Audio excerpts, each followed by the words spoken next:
নমস্কার বন্ধুরা, গল্প শোনার আসরে সকলকে স্বাগত। আজকে শোনাব শ্রদ্ধেয় গল্পকার শ্রী কমল কুমার মজুমদারের লেখা একটি ছোট গল্প, নিম অন্নপূর্ণা। যদি বারান্দায় দাঁড়িয়ে সবুজ পাখিটির ঘোরাফেরা দেখছিল। এই সময় তার হাত দুটি অদ্ভুতভাবে উঁচু করা ছিল। এ কারণ যে ফ্রকটি তার পরনে ছিল সেটিতে একটিও বোতাম নেই এবং বোতামের জায়গা থেকে সোজা শেষ পর্যন্ত ছিঁড়ে দু হাত খোলা। ফলে বেচারিকে সর্বক্ষণই সাধারণভাবে চলাফেরার সময় তার আপনকার হাত দুটিকে উঁচু করে রাখতেই হয়। এতে করে মনে হয় তার ভারী আনন্দ হয়েছে, সে খুশি। অন্যথা অর্থাৎ যদি ভুল হয়, যদি সে হাত নামায়, ঝটিতি ফ্রকটি গা বেয়ে ঝরে পড়ে, খুলে পড়ে।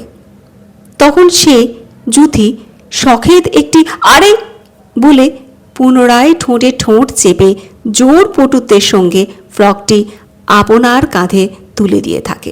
সম্মুখের টিয়া কেমন ঘাড় বাঁকায়, সম্মুখের টিয়া কেমন পক্ষ বিস্তার করে, কেমনে পক্ষ বিস্তার করত লাল ঠোঁট দ্বারা কি যেন বা পাখাতেই খোঁজে। এসবই তার নজরে পড়েছিল। কখনো বা টিয়া পাখিটি তেতো বিরক্তির সঙ্গে এক পাহাড় ছোলা থেকে শুধুমাত্র একটি তুলে ছাড়িয়ে ফেলে, খোসাটি মাটিতে পড়ে। যুথি তা লক্ষ্য করেছিল এবং সে তখনই একটি ঢোক গিলে আর একদিকে দেখেছিল। এবার আবার তার সামনে সবুজ পাখির সাদা দেওয়াল অতি মনোহর এক দৃশ্য রচিত হয়েছে। তবুও যুথির চক্ষুদ্বয় দুর্বৃত্ত এবং সে মরিয়া হয়ে কোনো ক্রমে পাখির বাটিতে আঘাত করে। ফলে দাঁড়টিতে দোলা লাগলো, আর সেই সঙ্গেই দু চারটি ছোলাও ছিটকে পড়েছিল। সত্বর তৎপর ছোলাগুলি তুলতে গিয়ে ফ্রকটি তার খুলে যায়। ছোলাগুলি তুলে মুখে পুরেই তবে সে ফ্রকটি ঠিক করে। এখন সে দ্বারের কাছে এলো, এক হাত দ্বারা অন্য হাতের কাঁধের কাছের জামার অংশটি ধরে ডান হাতখানি জামায় মুছে মুছে আপনাকে প্রস্তুত করছিল। বোধহয় হাতে ঘাম জমেছিল। এ কথা প্রকাশ থাকে যে জামার একদা রঙিন অদ্য ম্লান ফুলগুলি মুচড়ে মুষড়ে গিয়েছিল। আর পাখিটি ভারী অস্থির, পাখিটি ভারী তেরছা, নিজের দেহেতেই যেন বড় বেশি করে জোট পাকিয়ে গিয়েছে। অবশ্য সে পাখিটি একবারও আওয়াজ করেনি। এ সময় যুথি একটু ভাবুক হয়েছিল, অন্যমনস্ক হয়েছিল। ভেবেছিল সে যদি পাখি হতো। কেননা সে শুনেছে কোনো কোনো ময়রা দোকানের ঝাঁপ খুলেই রাস্তায় নামে, হাতে এক চ্যাঙারি খাবার, তাতে জিলিপি আছেই, কচুরি, নিমকি আর কি সব আছে। ময়রা চিলো চিলো বলে চিৎকার করে এবং তার ঘটিয়াল ভুঁড়িখানি নসর পসর, আকাশ চিলময়, আকাশটা যে মতো বা গাড়ির আড্ডা, ছ্যাকড়া গাড়ির ঘোড়ার মতো চিলগুলো চিহি চিহি করে ওঠে। তদনন্তর খাবারগুলি সে ময়রা ছুঁড়ে ছুঁড়ে দেয় আর বলতে থাকে, আমরা বাসি খাবার বেচি না, কাউকে দিইও না। এখানে অনেক ভিখারির ছেলেরা দাঁড়িয়ে, কেউ মার কোলে, সকালের শৌখিন রোদ এদের পাশ কাটিয়ে রাস্তায় ইতস্তত। এরা যেমন বা আচারের শিশি থেকে বার হয়ে এসেছে। তারা ময়রার মহানুভবতা দেখে, হাতখানে প্রসারিত করে চিলের খাওয়া দেখে। এই সূত্রে যুথির ভিখারি কথাটা মনে পড়তেই মুখখানি সিটিয়ে উঠেছিল। কেননা সে শুনেছে অনেক পাপ, 7 জন্ম পাপ করলেই ভিখারি হয়। ছেলে মানুষ যুথি এ কথা স্মরণেই ছোট একটা নমস্কারও করেছিল। অর্থ এই যে তার অতি বড় শত্রুরও যেন এমন দশা না হয়। নমস্কার যেমন সে করেছিল, তেমন সে রোমাঞ্চিত হয়ে উঠেছিল। চিলকে দেখলে তার বড় ভয়, সে চিল হতে চায় না। কেননা চিল যদি হয় তাহলে হয়তো চিলই তার ভয়ঙ্কর ঠোঁট দিয়ে তাকে ছিঁড়ে ফেলবে। এইটুকু ভাববার পর সে আর বেশি সময় নেয়নি, এ কারণে যে বেশি দেরি করলে এ বাড়ির লোক নিশ্চয়ই এসে পড়বে। ইদানিং পাখিটি কিয়ৎ পরিমাণে শান্ত। তার ঠিক কিছু নিচে জুথির জলজলে মুখখানি, ছেঁড়া লাল পাড় দিয়ে বেড়াবেনি করা চোখ দুটি পিঙ্গল, এলেবেলে, হিঙ্গুল, মারাত্মক। মুখের ছোলাগুলো একান্তে ঠেলে দিয়ে মাথাটা তার কি যেন লক্ষ্য করবার জন্য আনচান করছিল। পরক্ষণেই সে হাতটা তিনবার কপালে আর বুকে ঠুকেই ধাঁ করে দাঁড়টায় যেই না ঠেলা দিতে গেল, পাখিটা তৎক্ষণাৎ তার লাল ঠোঁট দিয়ে জুথির আঙুলে কামড়ে ধরেছে। ছেলে মানুষ জুথির চিৎকারে এই বাড়িখানি যেন বা শ্রী মধুসূদন বলে উঠেছিল। পাখিটা এখনো জুথির আঙুল ছাড়েনি, দাঁড় নড়ছে এবং কয়েকটি ছোলা জুথির মাথা এবং গা বেয়ে ঝরে পড়ে। কোনো ক্রমে, ভাগ্যক্রমে সে আপনার হাতখানি ছাড়িয়ে আনতে পেরেছিল। জুথি বোকার মতোই আঙুলটির দিকে চেয়েছিল, কেননা আঙুল বেয়ে খরধার রক্ত পড়ে। আর যে কোনো কিছু করার মতো দক্ষতা তার নেই। এবারের বউটি বয়সে নবীনা, সদ্য স্নাত মুখমণ্ডল, ব্লাউজটি পরা, সবেমাত্র সায়াটি পরে পরনের ভিজে গামছাখানি এক হাতে খানিক টেনে যখন বার করছে, তৎক্ষণাৎ এই ভয়াবহ চিৎকার তাকে বিদ্রাবিত করে এবং পরক্ষণেই এই আতঙ্ককারী দৃশ্যে সে বক্ষহীনা স্পন্দন রহিত।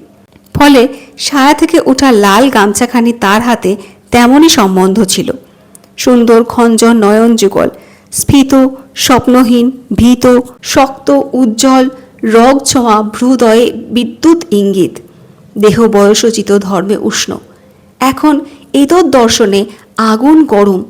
সুতরাং আপনার আলুলায়িত কেশরাশি যা সিক্ত তার ঘাড়ে সপসপে হিম সঞ্চার করে, তাই তার রোমহর্ষ হয় এবং এ তরুণ মুখখানি কক্ষের আধার থেকে সকালের তীব্র আলোয় ক্ষণেকের জন্য এসেই পুনশ্চ কক্ষে ফিরে যায়।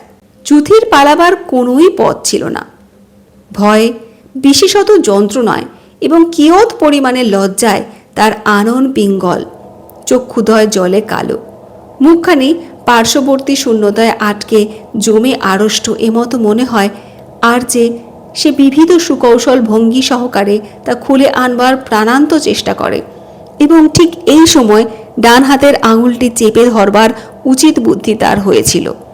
এতে করে গায়ের জামাটি খুব আশ্চর্য যে মাত্র এক পাশেই খুলে পড়েছিল এবং যন্ত্রণায় আর একবার সে চিৎকার করেছিল। এই হৃদয় বিদারক শব্দে পরিচ্ছন্ন, শুভ্র, লক্ষ্মীশ্রীযুক্ত বাড়িখানি বিড়ালের চোখের মতো বড় হয়ে গিয়েছিল এবং তন্নিমিত্ত এ গৃহস্থিত চিনি পাতা জীবন মুহূর্তকালের জন্য পাশার অক্ষের মতো নিষ্পেষিত শব্দ করে ওঠে। দ্বিতীয় চিৎকারে এ বাড়ির বিধবা গিন্নি খেতু মিত্তিরের মা ছুটে আসবার চেষ্টা করেছিলেন, কেননা তার ভিজে কাপড়েই তাকে অনেক শুদ্ধ কাজ করতে হয়।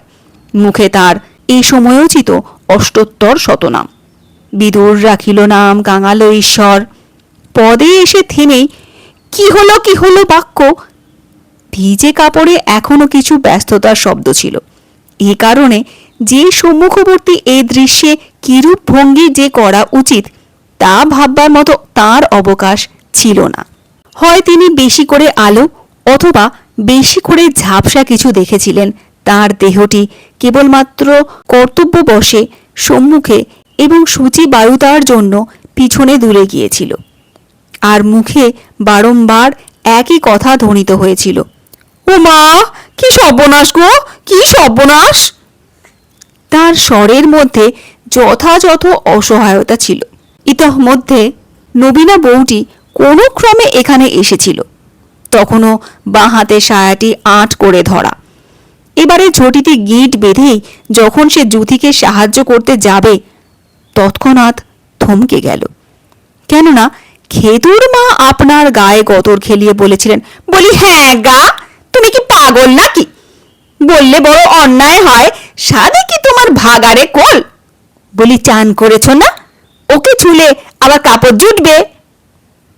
ইত্যাকার বাক্যে বুঝা গেল খেতু মিত্তিরের মা খানিক নিশ্চিন্ত, খানিক সমঝে উঠতে পেরেছিলেন এবং আপন পুত্রবধূকে নিবারণ করে এবার জুথিকে ধমক দিয়ে বললেন, নে চোষ না হারামজাদি আঙুলটা, মরণ।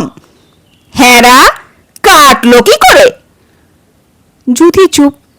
হয়তো তার মনে পড়েছিল যে পাখিটা কথা বলতে পারে, ফলে আরও ভীত হয়ে সে দাঁড়িয়েছিল।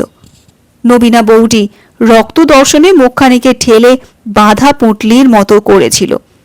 অজস্র চুলকে ঘাড় থেকে একটু হাঁটাবার জন্য মাথা নাড়া দিয়ে বললে, পাখি।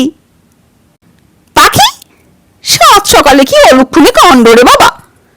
বলে খেতুর মা সাক্ষী মানা কণ্ঠে বললেন, পাখি? আমার পাখির তো অমন স্বভাব নয়।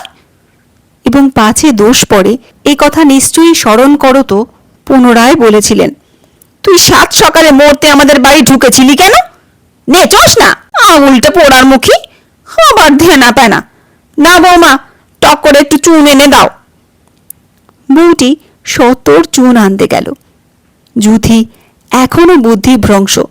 খেতুর মার কথায় খানিক হাঁ করে রক্তাক্ত আঙুলটি মুখে পুড়বে কিনা ভাবতে যাওয়ার সঙ্গে সঙ্গে হঠাৎ এ তাবৎ আপনার মুখে সযত্নে রক্ষিত ছোলাগুলি, যা সে মুখে পুড়েই চিবোয়নি, এ কারণে যে চিবলেই তো শেষ, তাই অতি কৃপণের মতোই মুখের একান্তে রেখেছিল।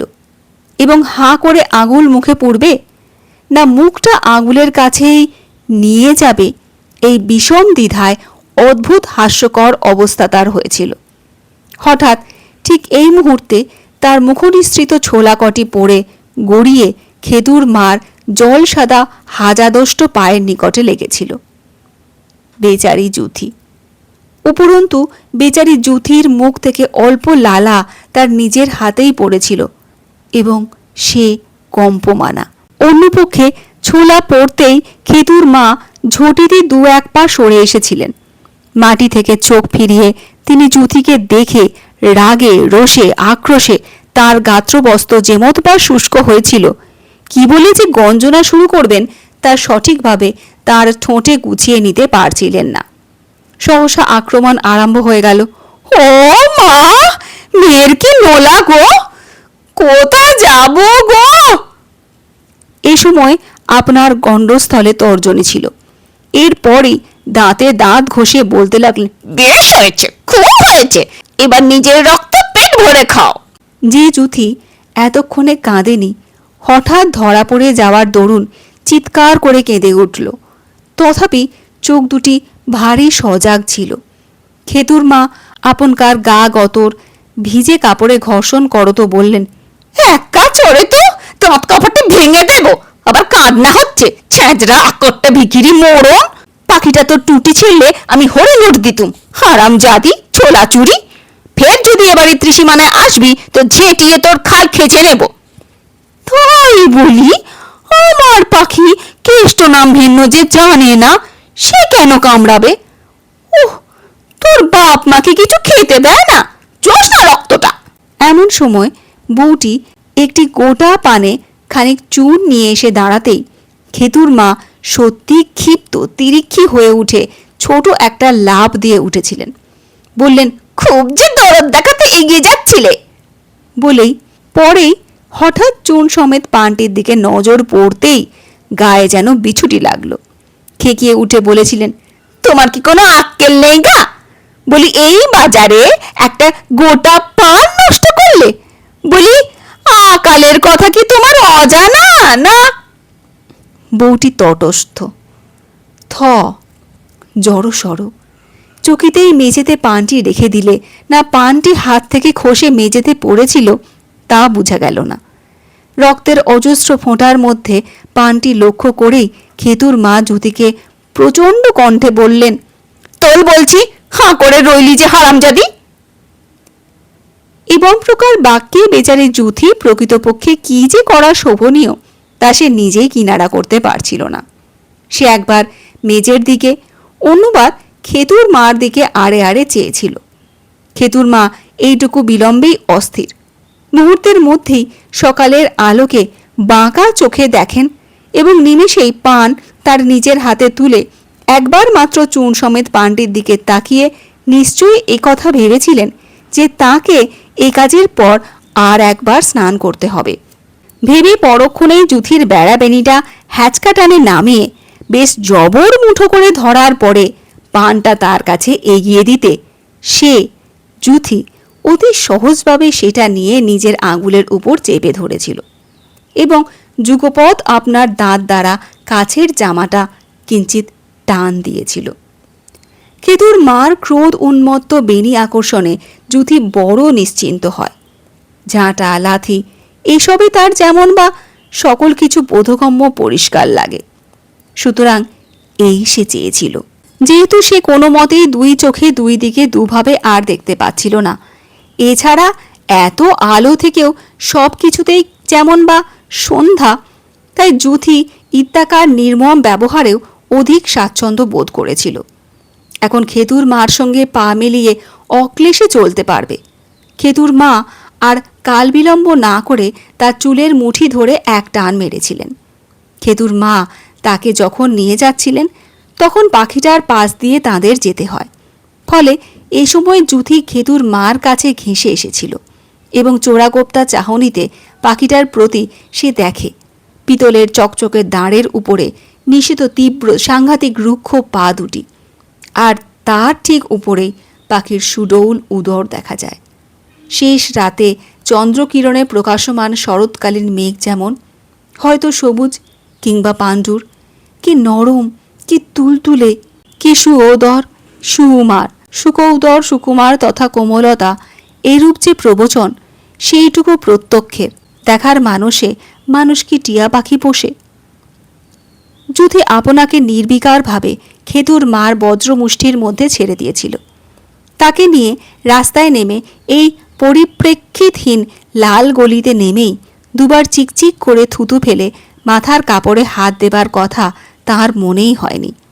এ কারণে যে গলি শুনশান, যুথিদের বাড়ির দরজার সম্মুখে এসে দাঁড়ালেন এবং দরজায় লাথি মারতেই দরজাটা আপনা থেকে খুলে গেল। এটা তিনি খেতুর মা আশা করেননি। ফলে দোমনা হয়ে ছেলে মানুষের মতো অহেতুক সর্দি টেনেছিলেন। দরজা খোলার পর ভিতরে ঝাপসা অন্ধকার কাটার পর দেখা গেল প্রীতিলতা। প্রীতিলতার দেওয়ালে একটি পা ঠেস দিয়ে দণ্ডায়মান, হাতের আলগা মুঠোয় এক গাদা এক থোকা চুল, যা অবহেলায় অনিয়মে মেহেদি পিঙ্গল। তবু সেখানে অন্ধকার। সে জননী, তথাপি এই খেলা তার ভালো লাগে। অজস্র চুলে চুলে পাচন তুল্য গন্ধ। এহেন গন্ধে আপনাকে বড় পুরাতন বলে বোধ হয়। গায়ে ন্যাপথলির আর তরঙ্গের মরিচার গন্ধে মিলেমিশে দিনগুলিকে যেমন বা সুদীর্ঘ করে। আর যে তাকে, প্রীতিলতাকে অযথায় মন্দভাগ্যক্রমে নিশ্চিহ্ন করেছে। বস্তুত সে নিজেকে খুঁজে না পেলেও, আপনাকে বুঝে না পেলেও অদ্য সে নিঃশ্বাস নেয়। আজও সে দীর্ঘশ্বাস ত্যাগ করে। ভেবেছে, হায়, আমার থেকে আমার ছায়া সুখী। সে চোখ ছোট করে দিনমান দেখে। সে চোখ সুতীক্ষ্ণ করত অন্ধকার দেখে। কেতুমিত্তিরের মা প্রীতিলতাকে দেখে থমকেছিলেন। তারপর নিজের বেনিধৃত মুষ্টি দেখেই যেন বা নিশ্চয়াত্মক বুদ্ধি ফিরে পেলেন এবং অন্য হাতে ভিজে কাপড়ের খানিক দিয়ে ওষ্ঠদ্বয় আবৃত ছিল। এখন কথা বলার সময় মুখের কাপড় কিয়ৎ পরিমাণে সরানো হয়েছিল। তিনি বলেছিলেন, এই নাও বামুনের মেয়ে। এই নাও বাক্যের মধ্যে সত্যনিষ্ঠার গরব ছিল।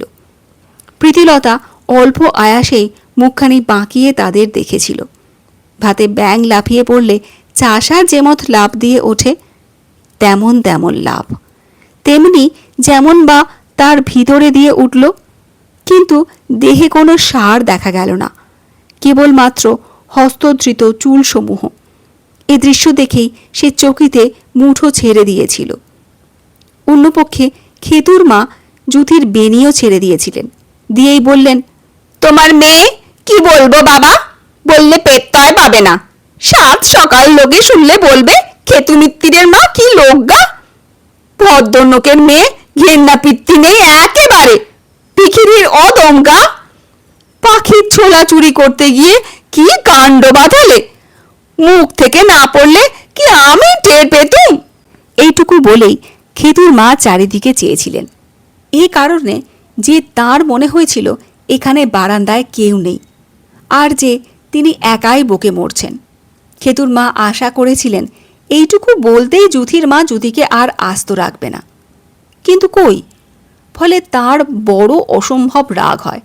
কণ্ঠস্বর কর্কশ এবং দৃঢ় হল। বলেছিলেন, বলি তোমার কি মনে হয় আমি মিথ্যে বলেছি? সৎ শাসনে না রাখলে মেয়ে কালে বাতাসি ছিনতাল হবে, ঝরঝরে হবে পরকালে। প্রীতিলতা আশ্চর্য মনোযোগ সহকারে সকল কথাই শুনছিল।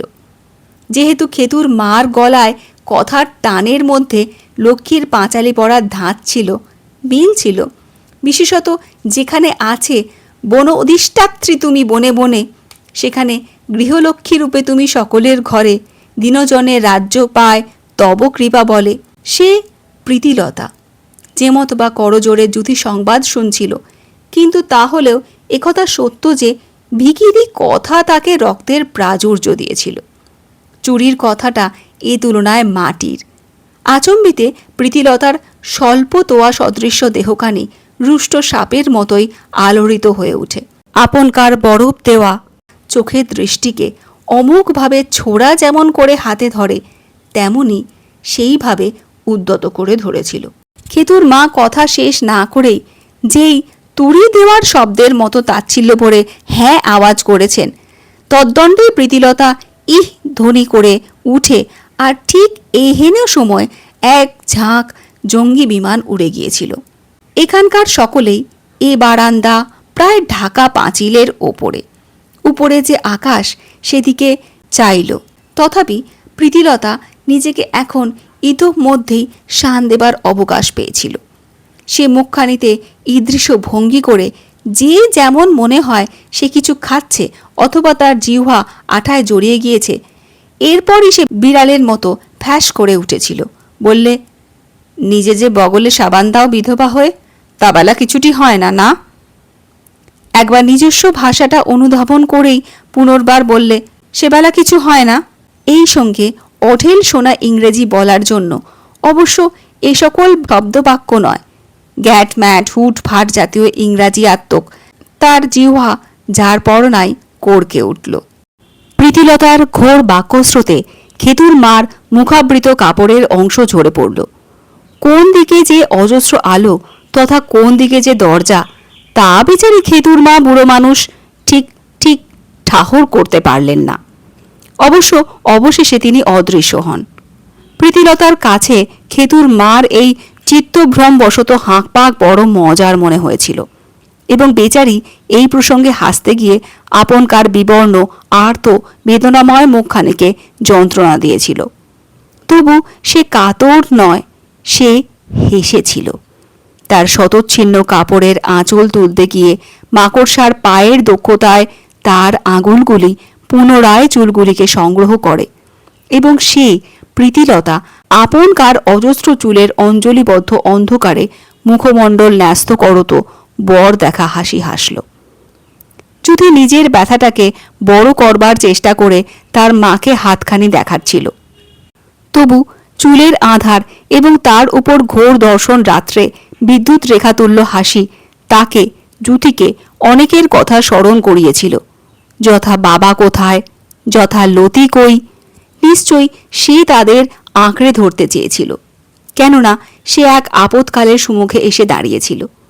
সহসা পলকেই তার মাথায় যে মতো বা বার্তাপ্রবাহ খেলে গেল, আর যে সে কেবলমাত্র এক পা পিছনে সরে বিদ্যুৎদ্রস্ত স্বরে আহ আহ করে বলেছিল, তোমার পায়ে পড়ি, আর করব না, করব না। এবং তার অল্প বুদ্ধিতে রক্তাক্ত হাতটি ঈষৎ উঁচু করে দেখিয়ে মার প্রীতিলতার দৃষ্টি আকর্ষণ অথবা করুণা ভিক্ষা করতে চেয়েছিল। এ কারণ প্রীতিলতা সূক্ষ্ম দিবস, যদিও বিশেষ না, যদিচ বহু দিবস হাভাতে, তথাপি ইদানিং সরসিত তীব্র ভয়ঙ্কর ফনা তুলে আসছিল। অজস্র ছেঁড়া মধ্য দিয়ে প্রকাশিত তার অঙ্গাংশ সকল লাল মলিন ছিন্ন কাপড়ে ধরা পড়া একটি ঝড়।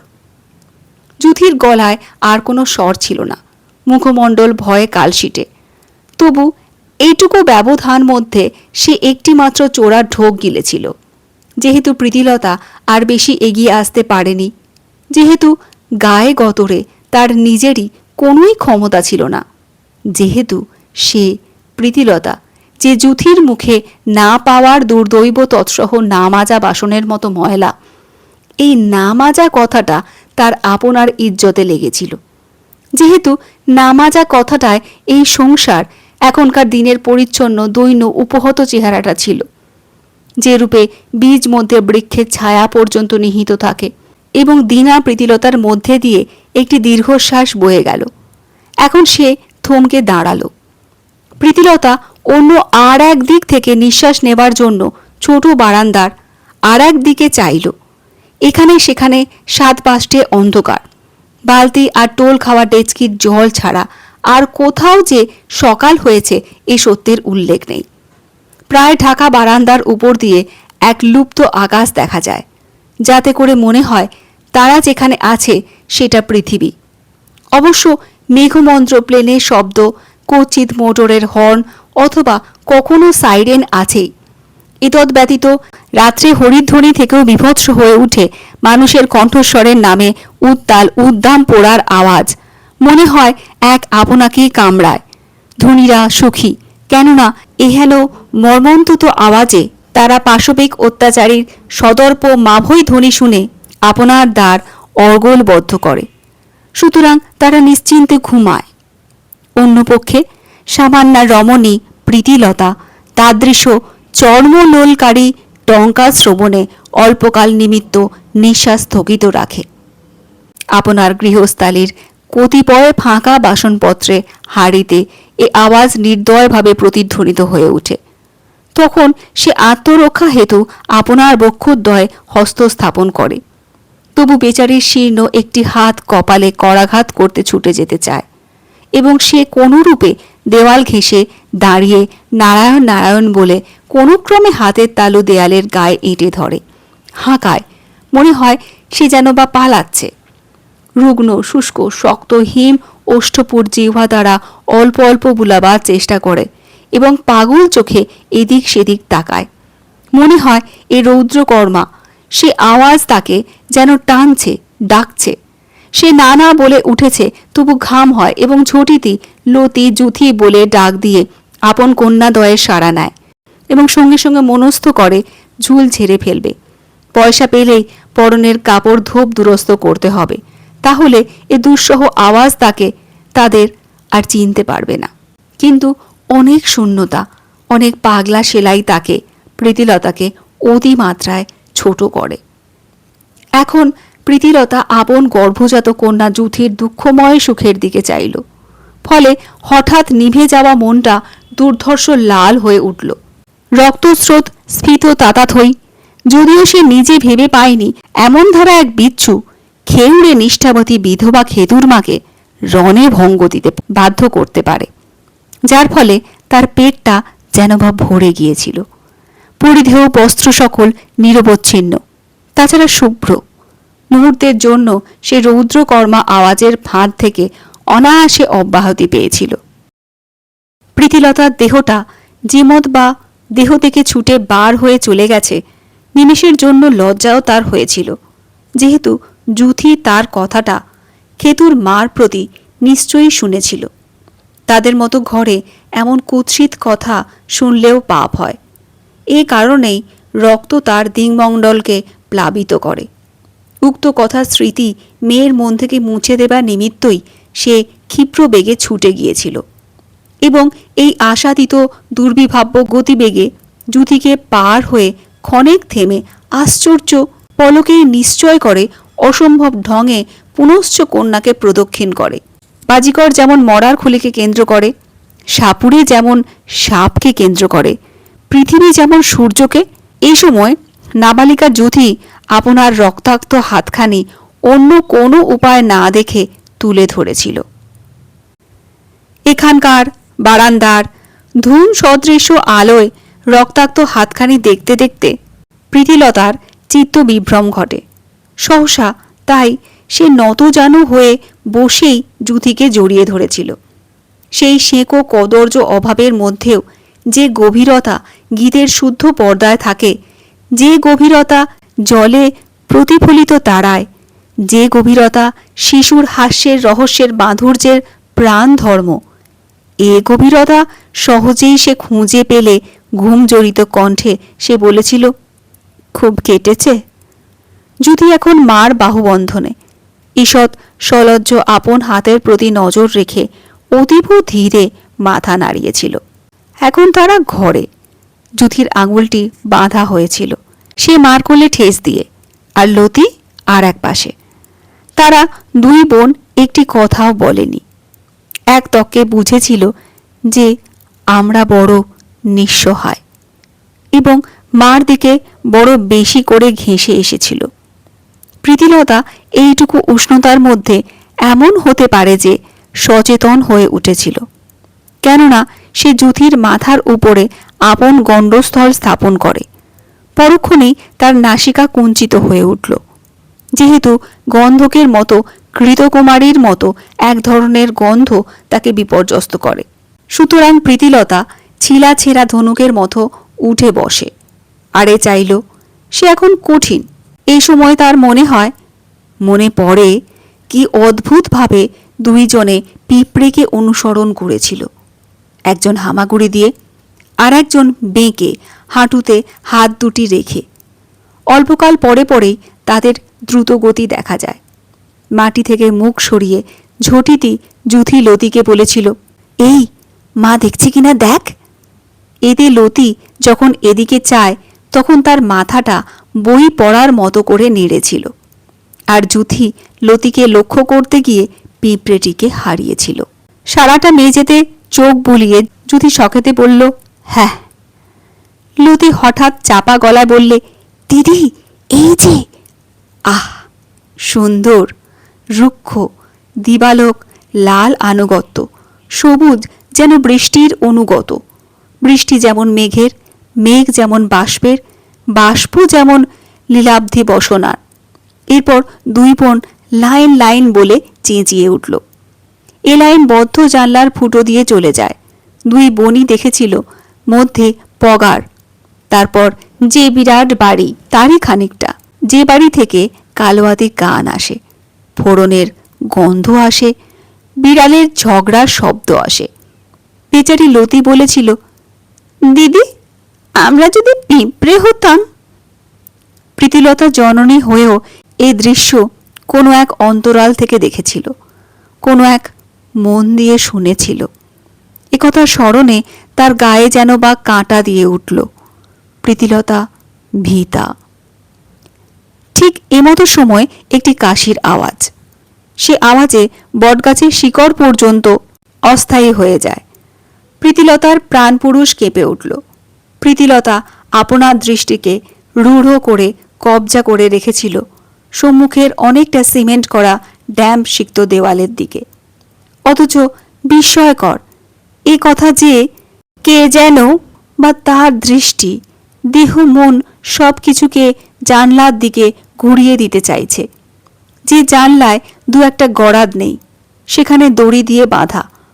প্রীতিলতা অত্যন্ত শক্ত করে নিজেকে ধরে রাখবার চেষ্টা করেছিল, কেননা এ সময় কাশির এবং লাঠির ঠকঠক আওয়াজ ক্রমে নিকটস্থ হয়।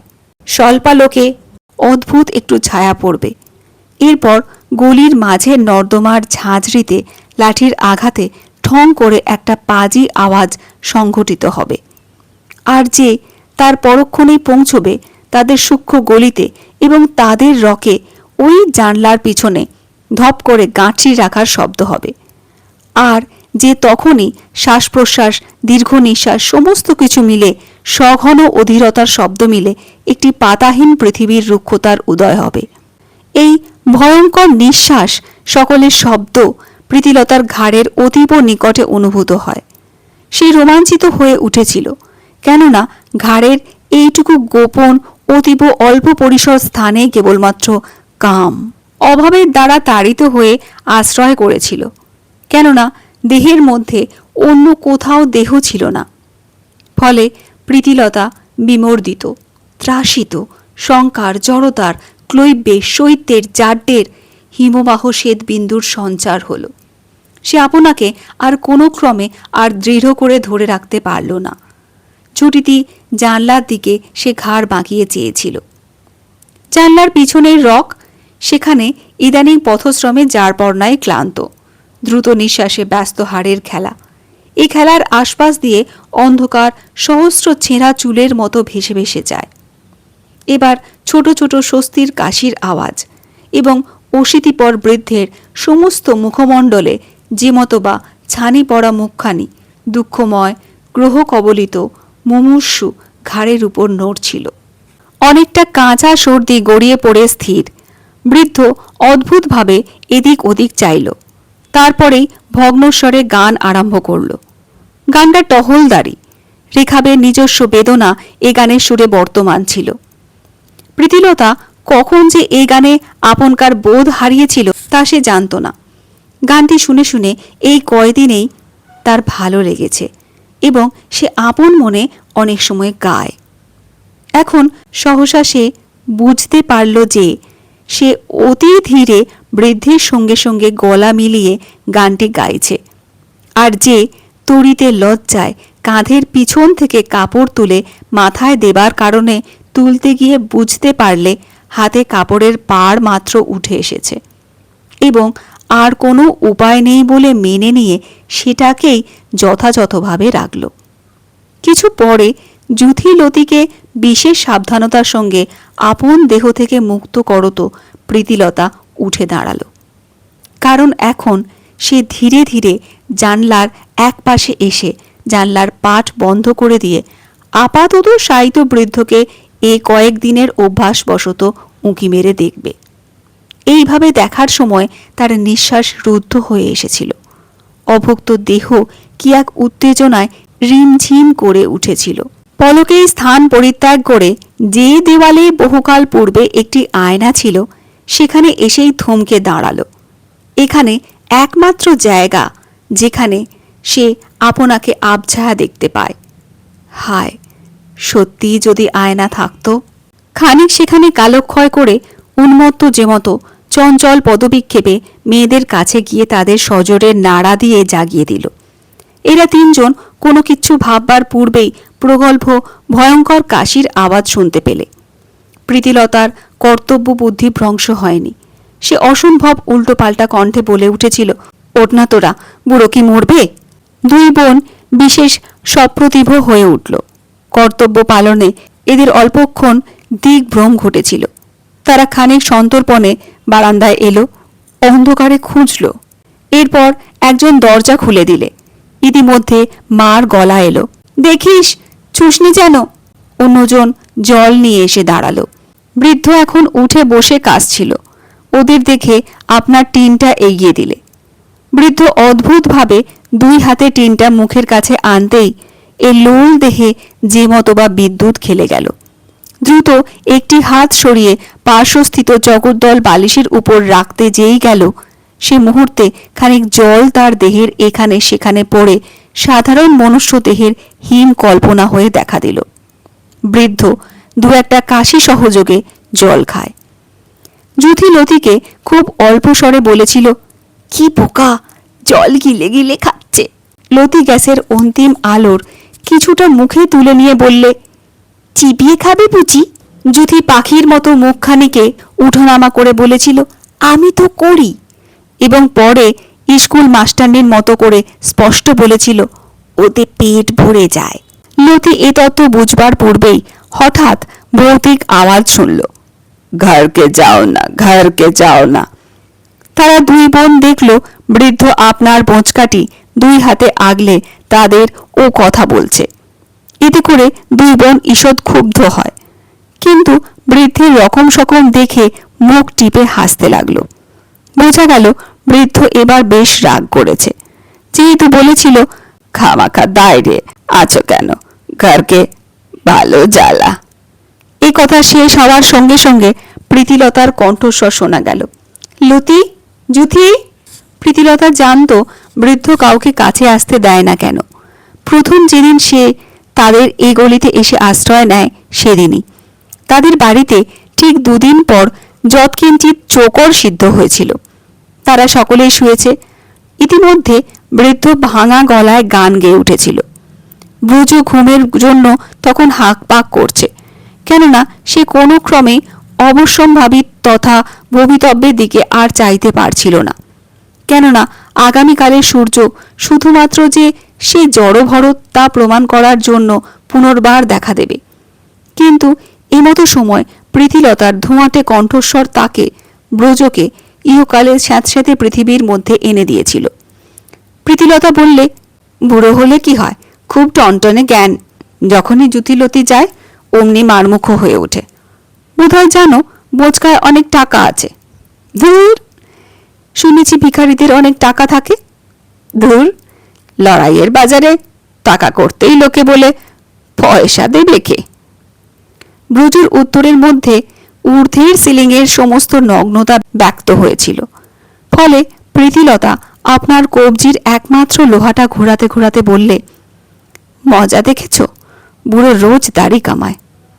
ব্রজ এহনো এজেহারে চোখ দুটি খুলেছিল। সম্মুখের অন্ধকার দেখে নিয়ে পুনরায় চক্ষুদ্বয় বন্ধ করে আপনার দাড়ি দিয়ে হাতের বাজুর কাছে ঘষলে এবং কথার মোড় ফিরবার জন্য বললে, বস্তায় মানে বোচকায় চাল আছে।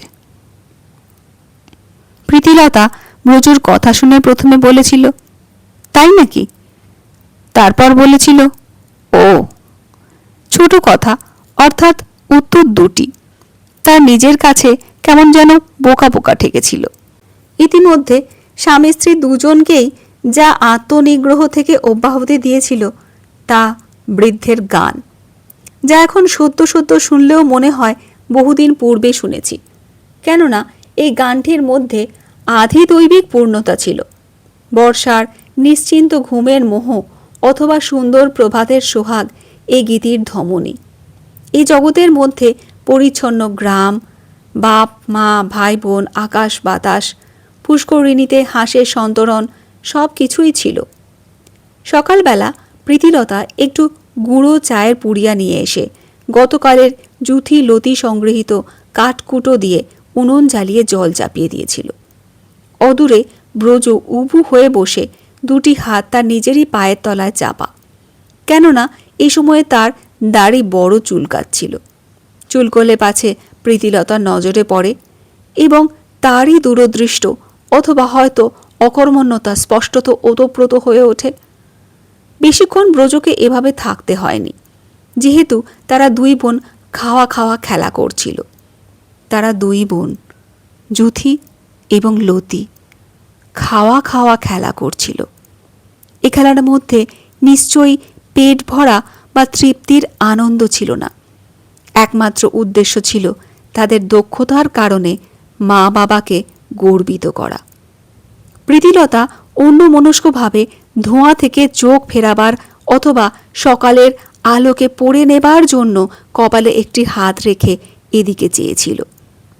জুতিলতির ন্যাকা, কদর্য, অস্বাভাবিক, পৈশাচিক চর্বণের চাকুম চুকুম শব্দ ধোঁয়ার মধ্য দিয়ে বড় বিশ্রী লাগছিল। প্রীতিলতার দেহে এই কারণে বিদ্যুৎ প্রবাহ খেলে গেল। সে আর যেন স্থির থাকতে পারল না। তড়িতে উঠে ওদের দিকে না গিয়ে সদর দরজার দিকে গিয়েই আপনাকে স্মরণ করার অর্থে আপনকার কেশোদাম দুই হস্ত দ্বারা আকর্ষণ করেই একবার ভেবে নিয়েছিল যে পিছনের দর্শকরা নিশ্চয়ই বুঝতে পারেনি যে কেন সে বাইরের দিকে যেতে চাইছিল। থমকে দাঁড়ালো। তার পরক্ষণেই ঘুরে সেইভাবে দাঁড়িয়ে কর্কশ, তীক্ষ্ণ, আনুনাসিক আওয়াজ করে বলল, বসে আছো, মারতে পারছো না? ব্রজর পৌরুষ এতাবৎ এক গলা জলে নিমজ্জিত হয়েছিল। আপনার কন্যাদ্বয়ের এরূপ খেলা তার সকল কিছুকে অপহরণ করে। তথাপি নিজে থেকে কোনো বিহিত করার মতো মানসিক ক্ষমতা তার আয়ত্তের বাইরে ছিল। কেননা ভয় ছিল যে যদি করে তাহলে প্রীতিলতা তার প্রতি হয়তো অদ্ভুতভাবে তাকাতে পারে। এখন প্রীতিলতার হুকুমের সঙ্গে সঙ্গেই সে লাফ দিয়ে উঠল। এ সময় তার ছেঁড়া কাপড়টা প্রায় খসে যাচ্ছিল। সেটা নিমেষেই ধরে প্রচণ্ডভাবে অফুরন্ত কিল, চর, ঘুষি মারতে লাগল। প্রীতিলতা নিশ্চয়ই আপনার ক্রোধ সম্বরণ করতে পারেনি। সেও লতিকে নিয়ে পড়েছিল। দুজনেই কন্যাদ্বয়। যখন ধরাশায়ী তখন প্রীতিলতা তার নগ্ন বক্ষদ্বয় দেখে ঘুরে দাঁড়িয়ে কাপড় সংযত করতে করতে ব্রজর দিকে চাইল এবং যে ব্রজ তার প্রতি চেয়েছিল। এরপর স্বামী স্ত্রী জোড়ে ভূমিলুণ্ঠিত ব্যাকুল ক্রন্দনরত মেয়ে দুটির প্রতি পিছন ফিরে দেখেছিল যুথি উদম ল্যাংটো, এ কারণে যে সমস্ত ফ্রকটা খুলে গুছিয়ে তার একান্তে পাশে লতির সর্বাঙ্গ সুন্দর দেহটি আভরণহীন, দুজনে মিলে মনে হয় এক মহতী কল্পনার সৃষ্টি করেছে। মনে হয় এরা দুজনেই মধ্যযুগীয় কোনো স্থাপত্যের আহ্লাদিত ফ্রিজের অংশ। বাপ মা ওই দৃশ্য থেকে চোখ ফিরিয়ে নেবার কালে দুজনে মুখোমুখি হয়েছিল, দুজনেই অপূর্বভাবে হেসেছিল। হয়তো আপন আপন চোখের জল রোধ করবার জন্যই হেসেছিল। এদিকে উনুনের জল তখন ফুটন্ত। প্রীতিলতা তাড়াতাড়ি গুঁড়ো চায়ের পুড়িয়া খুলে জলের উপর ফেলল এবং একটি ছোট চামচ দিয়ে গুলতে গুলতে ব্রজর দিকে চাইল। ব্রজুর কাছে এ চাহনির অর্থ অতীব সুস্পষ্ট। সে অনন্য উপায়ে আপন মেয়েদের প্রতি দৃষ্টি নিক্ষেপ করে। এ সময় এক ঝাঁক বোমারু বিমান উড়ে যাওয়ার মর্মভেদী শব্দে তীক্ষ্ণ ক্রন্দনধ্বনি আর ছিল না। ছেলে মানুষ দুটির মুখে শুধুমাত্র ক্রন্দনের ভঙ্গি মাত্র ছিল। ক্রন্দনের অভিব্যক্তি কি অছবিলা। আমার ইচ্ছে করে গলায় দড়ি দিতে, না লেখা না পড়া, খালি খাই খাই। কোথাকার দুর্ভিক্ষ হাবাতের ঘর থেকে যে এসেছে ভগবান জানেন। প্রীতিলতা বলেছিল। এ কথায় ব্রজ ভেবেছিল পুনরায় মারবার হুকুম আছে, তাই তার দেহটা ঈষৎ উঠতে গিয়ে থেমে গেল। এ কারণ যে এখন সে আর এক কথা ভাবছিল নয়তো পাচ্ছিল। ভয়ঙ্কর দুঃসহ গলিত ঘৃণ্য কদর্য গন্ধ, অনেক মৃতদেহের গন্ধ। মানুষেরা কি আদতে মাছ? অভুক্ত তথা বুভুক্ষ জীবিতদের শবের গন্ধ নিশ্চয়ই এরূপই হয়। ফলে এ কথায় নিজের জন্য অবশ্যই ব্রজর যথেষ্ট লজ্জা হয়েছিল। এখন প্রীতিলতা অনেক কথা বলে চলেছে। এই ধাড়িটাই ছোটটাকে পর্যন্ত নষ্ট করলে, কথা সব শুনলে গা জ্বলে যায়। সেদিন বলছে ঘরে বসে শুনছি বলে অসম্ভবভাবে যুথির কণ্ঠস্বর নকল করে তথা ভেঙিয়ে বলেছিল, লতি, মেঘ কি করে হয় জানিস? হাজার হাজার বাড়ির রান্নার ধোঁয়া মেঘ হয়। ওটা না রুই মাছের ঝোলের মেঘ, ওটা না সোনামুগের ডালের মেঘ। এ কথা শেষ করেই অদ্ভুত করে ভেঙাতে গিয়েই প্রীতিলতা ভয়ঙ্কর ত্রাসে কম্পিত। সে বড় অবাক হয়, কেননা নিমেষেই তার সম্যক উপলব্ধি হয়েছিল যে বহিরাগত ত্রাস তার দেহে সঞ্চারিত এবং রক্তকে যা হেতুহীন করেছে। এই প্রকার জ্ঞানোদয়ে সে বুঝেছিল তার সুন্দর আয়ত নয়ন যুগলের একটি ছোট যুগপথ, অন্যটি বড় এবং বিশেষ পরিমাণে উষ্ণ। প্রীতিলতা এমন মনে হয় তার ইদানিং স্বভাবসিদ্ধ যন্ত্রণায় চিৎকার কি আর্তনাদ করে উঠতে চেয়েছিল। এ কারণে যে তার মুখ চিৎকারকারীর ন্যায় ভাঙাচোরা, অথচ কোনো আওয়াজ নেই। পরক্ষণেই যেহেতু সে স্ত্রীলোক, সেই হেতু আপনাকে সংযত করতে পেরেছিল। এ কথা যেমন সত্যি, তেমনই সত্যি যে প্রীতিলতা সেই ত্রাসকে প্রতি আক্রমণ করতে অথবা ত্রাসের ভাবনা থেকে অব্যাহতি পেতে চেয়েছিল। গরম চায়ের খানিকটা চুমুক দিতেই সে বুঝতে পারলে দেহে অজস্র শিরা উপশিরা বর্তমান এবং সে আপনকার হাঁটুদ্বয় প্রজাপতির পাখার ন্যায় ধীরে বিভক্ত করল। ঝটিতি বন্ধ করে এবং পুনরায় এ কার্যে সে ব্যাপৃত হয়, কারণ তার গাত্র উত্তপ্ত, চোখে লজ্জা, অথচ দেহ প্রজ্বলন হেতু বৃশ্চিক নিঃশ্বাস প্রবাহিত হয়নি। অথচ তৃপ্তির পূর্বেই অথখণ্ডিতা লক্ষ্যনিচয় ওতপ্রোত। মনে হয় নিশ্চয় দেহগত ত্রাসকে দুষ্পূরণীয় কাম দ্বারা জর্জরিত করতে চেয়েছিল। বলেছিল, ওই বুড়োটাকে আজ বলে দিও, বড় ভয় ভয় করে, কার মনে যে কি আছে বলা যায় না। বলেই শায়িত উলঙ্গ মেয়ে দুটিকে বলেছিল, মরণ, ওঠ না বুড়োধারী নির্লজ্জ বেহায়া। বলেই গলা নামিয়ে বলল, বুঝলে? ব্রজ বুঝল, যদিও এহেন আপৎকালে দিন ভিখারি জনিত প্রীতিলতার ইঙ্গিতের পিছনে কোনো সুস্পষ্ট ছবি সে দেখতে পায়নি, অথবা আদৌ ছিল না। কেননা মন নির্জনতা অন্বেষী নয়, কেননা মন দ্বীপ সন্ধানী নয়। তথাপি বলেছিল, পাগল। ইস, ভাত যদি থাকতো তাহলে সে অনায়াসে এ মিথ্যা ভয়ের তড়িতেই সুযোগ নিতে পারত। নানা বড় ভয় করে এ কথায় অন্য কিছু নয়, প্রীতিলতার আপন ত্রাসের উল্লেখ ছিল। আয়না থাকলে দেখতে পেত যে সে, যারা এখন সমস্ত শহর কলকাতায় ভূগর্ভের অন্ধকার ছড়িয়ে দিচ্ছে, তাদেরই মধ্যে একজন। কিন্তু সে হার মানবার মতো দুর্ভাগ্য নিয়ে জন্মগ্রহণ করেনি, কেননা তার কাছে একটা পাহাড়ই যথেষ্ট। যুথি কাদের বাড়ি থেকে মনোরম নয়ন অভিরাম জরির পাড় নিয়ে এসেছিল। সেটি প্রীতিলতা আপনার গায়ে জড়িয়ে দুই মেয়েকে দেখিয়েছিল। তারা মাকে এরূপ শয্যায় দেখে চকিতে শিল্পী হয়ে যায়। তারা রহস্য যে কি তা বুঝেছিল, যে রহস্যে বলাকা চিহ্নিত শ্যাম আকাশের বৈচিত্র্য, নীল সাগরের বাড়ি রাশির মধ্যে সন্তরণ বিলাসী আলোক, তারই পূর্ণ হেমকান্তি ধরেছিল। যুথি লতি আর স্থির থাকতে পারেনি। এরই মধ্যে যুথি বুদ্ধি করে জানলাটা আরও ভালো করে খুলে দিয়েছিল, যাতে মায়ের দেহ জুড়ে যে আলো তা দূর শতাব্দীর স্মৃতির মধ্যে তাকে কোলে নেওয়া যায়।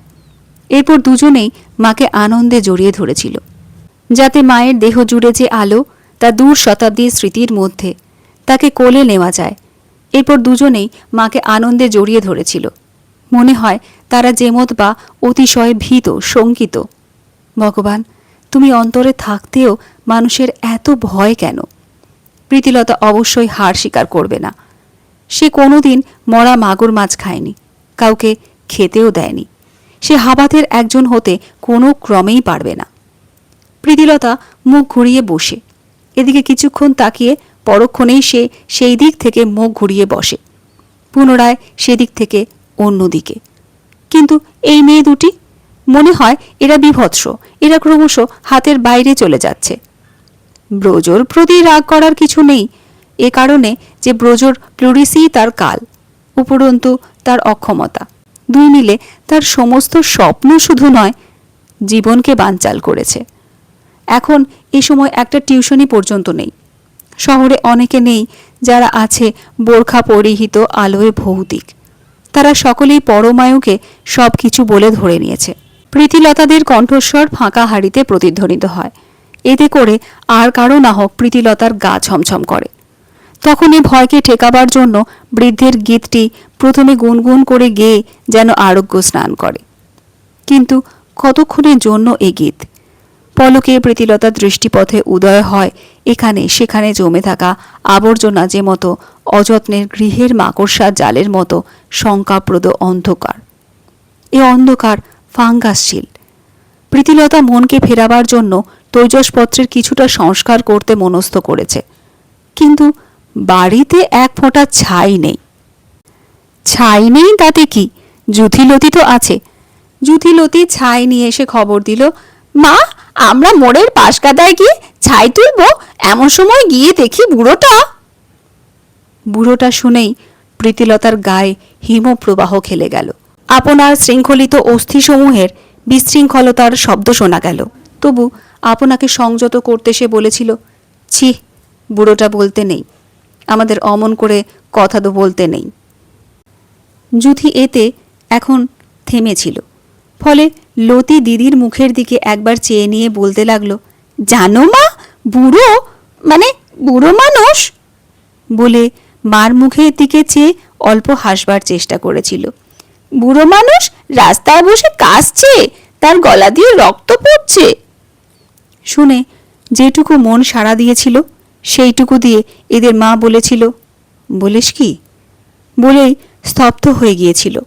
যেহেতু এরূপ সমাচার তার মধ্যে ধূমায়িত হয়ে এক অভূতপূর্ব বিদ্যুৎ সম্ভূত রোশনাইয়ের সৃষ্টি করে।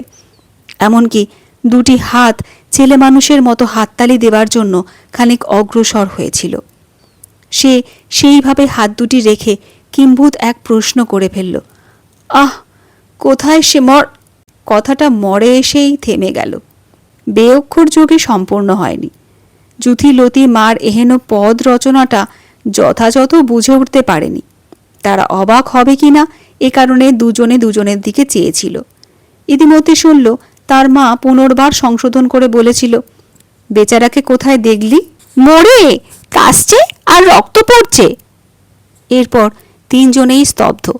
তিনজনে তিনজনকে অদ্ভুত বিশেষ রূপে নিপট গম্ভীর দেখেছিল। প্রীতিলতা একথা ঠিক যে এই মুহূর্তের জন্য অন্তত ছেলে মানুষ ভাবেনি। সহসা এই স্তব্ধতার মধ্যে থেকে কচি কচি মূলো দিয়ে, আধা সর্ষে বাটা দিয়ে ডেঙ্গো ডাঁটার চচ্চড়ি, বেশ খানিকটা গুড় দেওয়া স্বাদ পেল। এতে করে একটি ঢোক গিলেই গলিত সব দর্শনজনিত ভীতি তাকে, প্রীতিলতাকে অতিমাত্রায় কুক্ষিগত করল। কখন যে আপনকার ছিন্ন ভিন্ন অঞ্চল প্রান্ত খসে পড়েছিল তা তার খেয়াল হয়নি। এ কারণে যে এখন সে সেই প্রথম ভোরের মোহমুক্ত সজল গীতটি গুনগুন করছিল, কেননা এই গীতে অদ্য সকালের একটি দৃশ্যকে সে মুছে দিতে চেয়েছিল। প্রীতিলতা তখন ছোট করে আগুন জ্বালিয়ে একটু চোকর সিদ্ধ করছিল। জুথি আর লতি নিকটে বসে আনন্দে নিজেদের আর সামলে রাখতে পারছে না। তারা বাবু হয়ে বসে আপন আপন হাত কোঁচড়ে ঠেসে রেখেছিল। মাঝে মাঝে কাঁধ উঠছিল। এমতো সময় লতি জানলার বসানের দিকে দেখে বললে, মা, দুটো আমলকি ফেলে দাও না, বেশ টক টক হবে। জানলার বসানে বহুদিন পূর্বে আনা ত্রিফলা পড়েছিল। লতির কথায় প্রীতিলতা গোটা কয়েক আমলকি বেছে নিয়ে ফুটন্ত চোকরে ফেলে দিল। লতি আহ্লাদে সমস্ত দেহকে কেমন একভাবে মুড়ে ফেলতে চাইল। অত্যন্ত কৃতজ্ঞ হয়েছে সে। এই কৃতজ্ঞতা বোধ থেকে, অর্থাৎ মাকে খুশি করবার মানসে বলেছিল, ভাতের থেকে আমার চোকর খুব ভালো লাগে।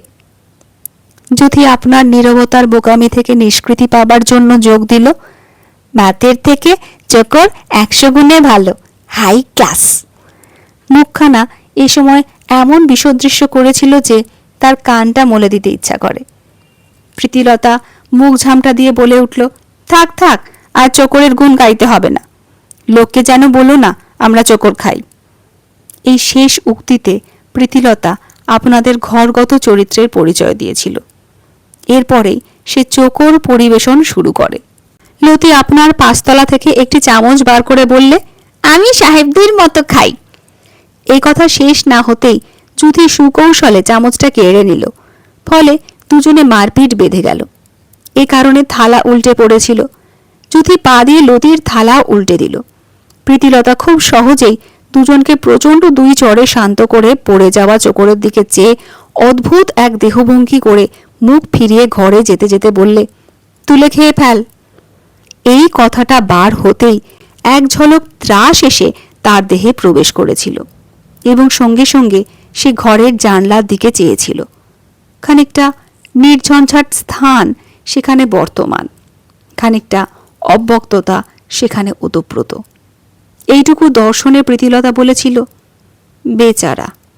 আর যে সে অন্যমনস্কভাবে কোনো আপনজনের সঙ্গে প্রত্যহের আগন্তুক হাড়ের খেলাকে মিলিয়ে নিতে চেয়েছিল। ভেবেছিল বাবা যদি বেঁচে থাকতেন এমনই হতেন। এসব কথার কারণ এই যে আপনজন হলে মানুষ অনায়াসেই নিগুড় বেদনা অনুভব করতে পারে। ব্রজ আজ 2 দিন কোনো কিছু আনতে পারেনি। গতকাল সে বলেছিল, আজ এক অদ্ভুত জিনিস দেখলুম জানো, এক ভদ্রলোক লঙ্গরখানায়। আর কথা বার হয়নি। অনুক্ত কথার স্বর তার বিশ্রী দাড়িতে ঘোরাফেরা করতে লাগলো। সাহিত্য প্রীতিলতা একটা চোখ খুলে ভয়ঙ্করভাবে চেয়ে থেকেই ঝটিতি উপুর হয়ে শুয়েছিল। ব্রজ স্ত্রীর ব্যবহারে সত্যি অস্থিহীন হয়ে পড়ল। সে ধীরে ধীরে বসে পড়ল। অন্যপক্ষে প্রীতিলতা খানিক সামলে উঠে বসে হঠাৎ ব্রজর হাত ধরে, আমার বুকে হাত দিয়ে বলো, কখনো এসব গল্প?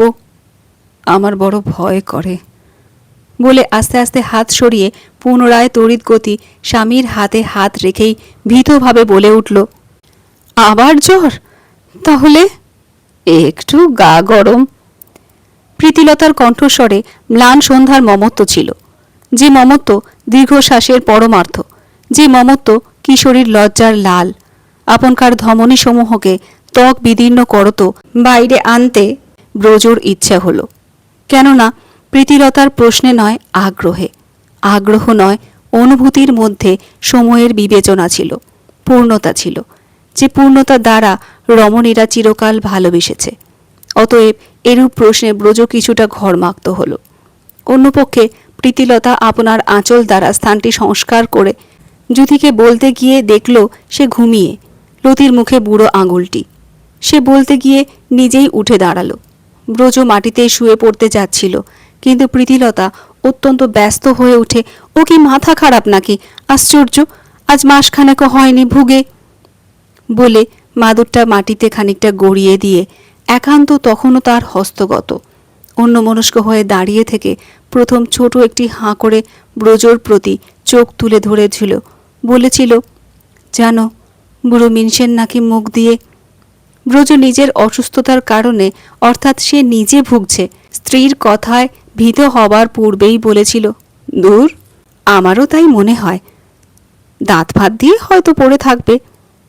এই বলতে বলতে মাদুর পেতে দিয়ে বললে, ভেবেছিলাম তোমাকে বলবো ওকে এখান থেকে চলে যেতে, তোমার শরীর, আহ দূর।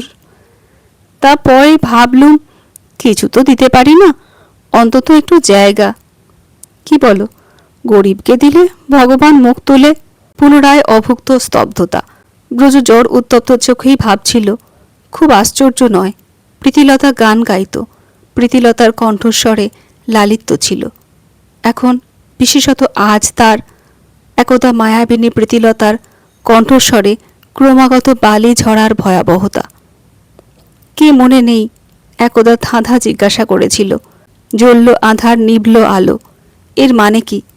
ব্রজ নির্বোধের মতো এই হেয়ালির দিকে চেয়েছিল, তেমনি এই কণ্ঠস্বরের দিকে চেয়েছিল, অর্থ করতে পারেনি।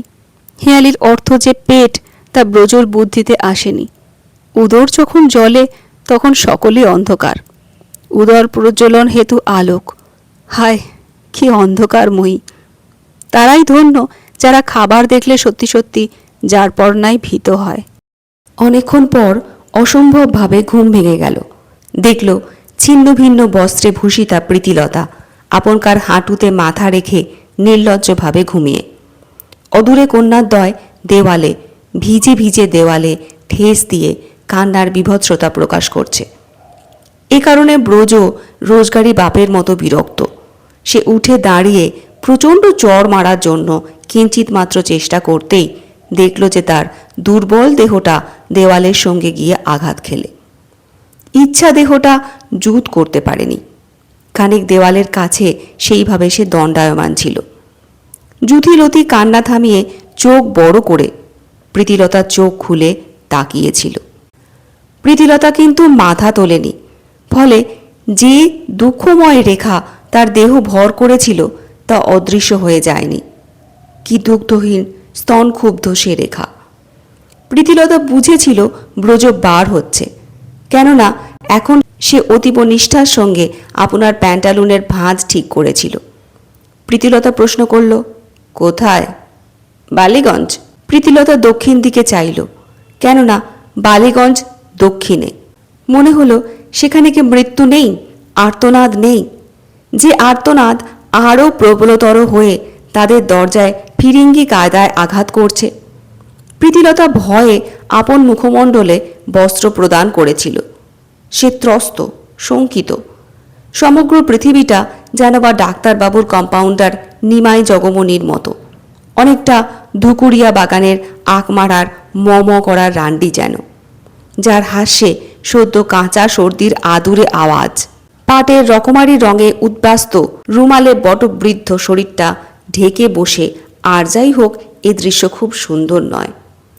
প্রীতিলতা মুখমণ্ডলের বস্ত্র সরিয়ে জিজ্ঞাসা করলে, ফিরতে তো?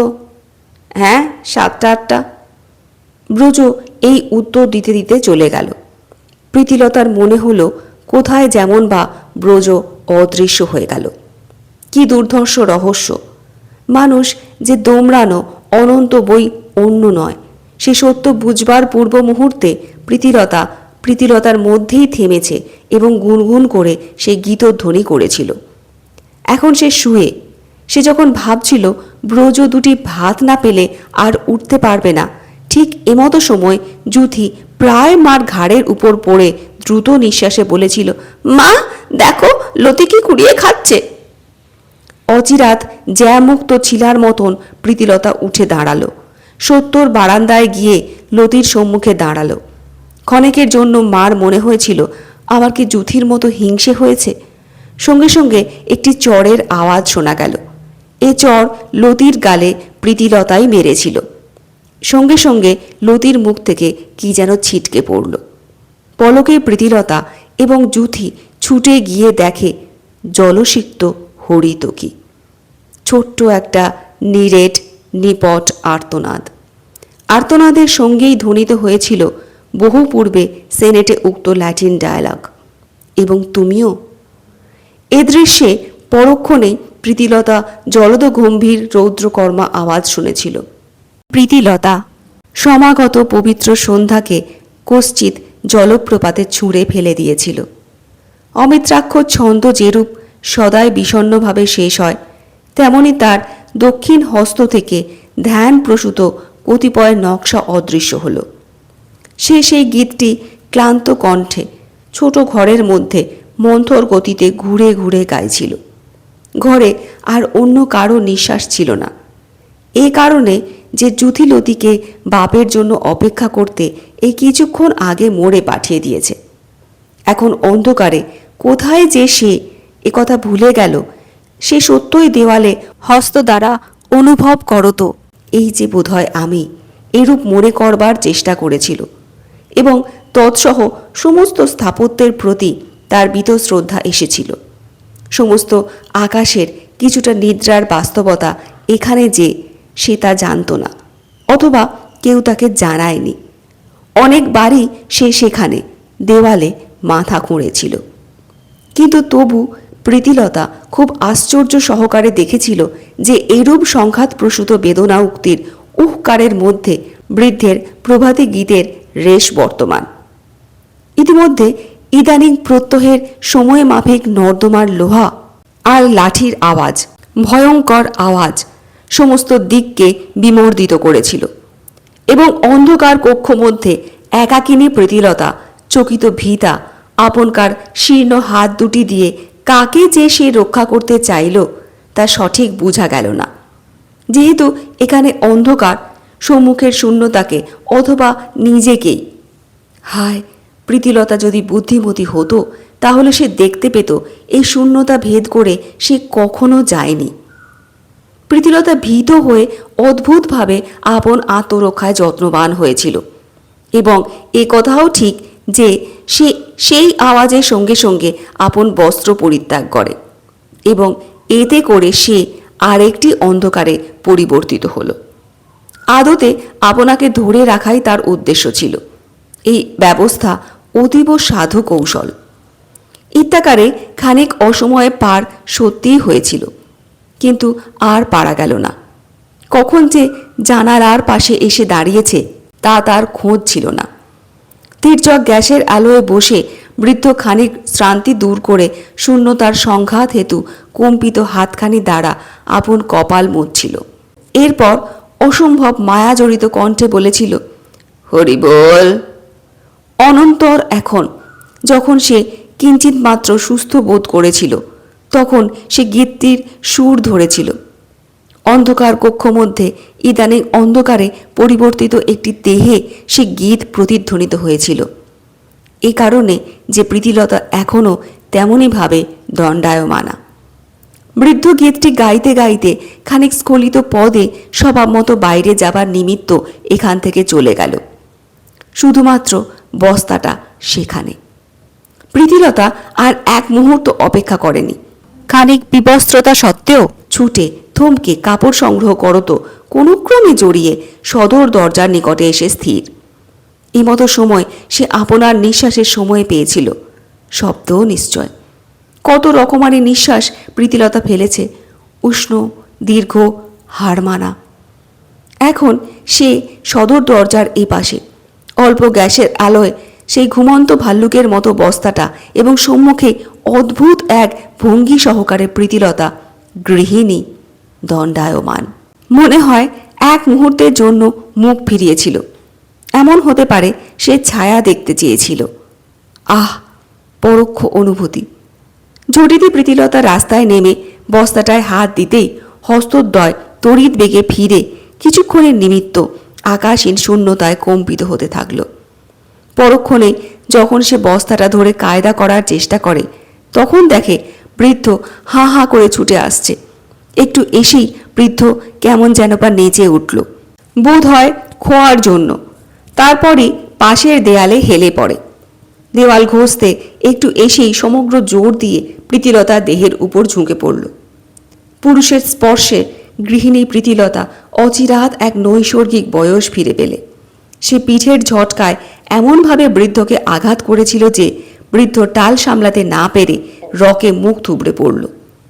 কম্পিত বিচলিত হাত দ্বারা কোনো ক্রমে রকের কিনারাটা ধরেছিল। চোখ দুটি চাইবার চেষ্টা করলে। মুখমণ্ডল যেন বা ফুলে উঠে গ্যাসের আলো পেলে। মুখখানি এ সময় অর্ধ উন্মুক্ত ছিল। হঠাৎ বোতল থেকে তরল পদার্থ যেরূপ নির্গত হয়, তেমনি সশব্দে রক্ত পড়ল। এই দৃশ্যে প্রীতিলতা মজ্জাগত মনুষ্যত্বের বশে তাকে সাহায্য করতে গিয়ে থমকে আপনকার উদ্যত হস্তদ্বয় দেখেই সেই হাতে বস্তাটা তুলতে গিয়ে পুনরায় দেখল যে রকের কিনার থেকে জর্জরিত হাত দুটি ধীরে নেমে গেল। ফলে সমস্ত শরীরটা তারই দিকে ঢলে পড়তেই একটু সরে গিয়ে রকে বসে পড়েছিল। শুধু মনে হলো, এখনও কি মানুষেরা মৃদুস্বরে কথা কয়, ছোট করে হাসে? প্রধমিত কক্ষের মধ্যে প্রীতিলতা যেমত সাঁতার দিয়ে বেড়াচ্ছিল। বহুবার সে জানলায় দাঁড়িয়েছে, গরাদ মুঠো করে পুনর্বার ফিরে গেছে। এমতো সময় শুনল দুটি কচি পদধ্বনি। এখানে এসেই যেন নিভে গেল। জানলা থেকে প্রীতিলতা বললে, রক থেকে দেখ তো কি হলো বুড়োর। এই কণ্ঠস্বর আজও প্রতিধ্বনিত হয়নি। যুথি লতি দেখার পূর্বে প্রীতিলতা বলেছিল, ঝট করে ক্লাবে খবর দে। কিছু পরে ক্লাবের ছেলেরা এলো। এসে দেখে বললে, হ্যাঁ সালা, চবে ওটা সালাকে। যুথি লতি অবাক হয়ে দাঁড়িয়ে রইল। একবার বুড়োর বস্তার বা লাঠির বা মগের কথা তাদের মনে হলো না। ইতিমধ্যে মার কণ্ঠস্বর শুনেই তারা ভিতরে চলে গেল। হঠাৎ হাঁড়ি উনুনে চড়েছে, তলায় আগুন। এসব দেখে তারা যেন এক পরীর রাজ্যে চলে গেল। তারা হাসল। তারা স্বাভাবিকভাবে চলতে গিয়ে সর্পগতিতে এগিয়ে গিয়েছিল। যদিও যুথি প্রশ্ন করতে গিয়ে চুপ। তারা দুই বোন বাবু হয়ে বসে বাপের জন্যেও একটা জায়গা করেছে। এমন সময় খানিক সুস্থ আওয়াজ। মেয়ে দুটি বাবা বাবা বলে উঠে গিয়েছিল। আজ খুব বরাত ভালো, চাল পেয়েছি বলে এক পকেট থেকে চাল বার করল। এ কি, চাল কোথায়? বলছি। তোমার শরীর জ্বর নেই, 5টা টাকাও পেয়েছি। বেশ বেশ, আর দেরি করো না, বসে পড়ো। গরম ভাতের সামনে বসে ব্রজর নিজেকে মানুষের মতো মনে হলো এবং প্রীতিলতাকে তারিফ করবার জন্য বলেছিল, হ্যাঁ, কোথায় পেলে? এ কথার উত্তর প্রীতিলতা প্রস্তুত করবার জন্য ডাল ভাতের ন্যাকড়াটার গিঁট খুলবার জন্য একটু ঘুরে বসতেই ব্রজ তৎক্ষণাৎ প্রশ্ন করলে, ও মা, তোমার পাছার কাছে রক্ত? এই কথার সঙ্গে সঙ্গে প্রীতিলতা ঘুরে বসেই শুনলে লতি বলছে, জানো বাবা, বুড়োটা মরে গেছে। প্রীতিলতা যুগপৎ বলেছিল, কি যে অসভ্যতা করো এদের সামনে, জানো না কিসের রক্ত? নোংরা। বলেই থেমে গিয়ে জিভ কাটল। ব্রজ দুবার ও ও বলেই কেমন যেন থ হয়েছিল। নে খা না তোরা, প্রীতিলতা দমকা আওয়াজ করে বলেছিল। অনন্তর গরম ভাত পাওয়ার জন্যই হোক অথবা অন্য কোনো কারণেই হোক একটু সোহাগ খোরাকি গলায় বলেছিল, বুড়োর জন্য মন খারাপ করছে, খেতে ইচ্ছে হচ্ছে না।